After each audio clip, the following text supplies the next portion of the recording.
أفرزت نتائج الانتخابات النقابية والطالبية واقعا جديدا هذا العام، إذ تمكنت قوى 14 من أذار من الفوز في معظم هذه الانتخابات.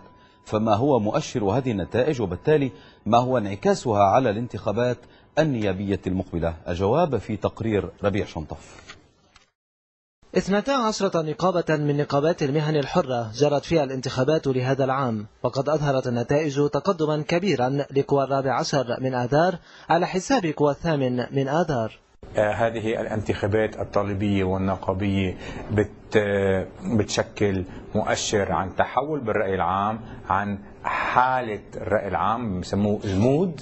قوى 14 من آذار تمكنت من الفوز في نقابات التمريض والمهندسين في بيروت والشمال والأطباء بفرعيها والمحامين في بيروت، بالإضافة إلى نقابتي أطباء الأسنان ونقابات خبراء المحاسبة والصيادلة والطبوغرافيين. أما قوى 8 من آذار فقد انتزعت نقابة محامي الشمال وتمكنت من خرق لائحتي قوى 14 من آذار في نقابتي محامي بيروت وخبراء المحاسبة.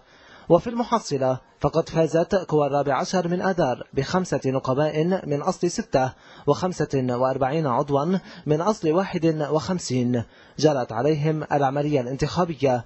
أما قوى 8 من آذار فقد فازت بنقيب واحد و4 أعضاء فقط. تيار الوطن الحر وقائد تيار الوطن الحر من الطبيعي أنه هن قاموا بتحول بالنهج العام. هالتحول رح ينعكس نتائج انتخابية لسيما المناطق اللي كانت محسوبة على قاعدة تيار الوطن الحر، لأنه هو كان عم بيعبر عن حالة بقاعدة مسيحية تحديدا. هو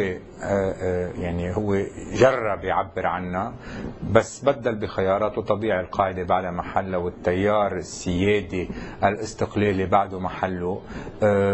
بطبيعة الحال ابتعد عنه مش عم، واجت نتائج الانتخابات تتأكد عن هالشيء. وإلى نتائج الانتخابات النقابية تبرز نتائج الانتخابات الطالبية التي أظهرت أيضا تقدما ملحوظا لقوى 14 من آذار، لا سيما في الجامعات التي كانت معقلا للتيار الوطني الحر.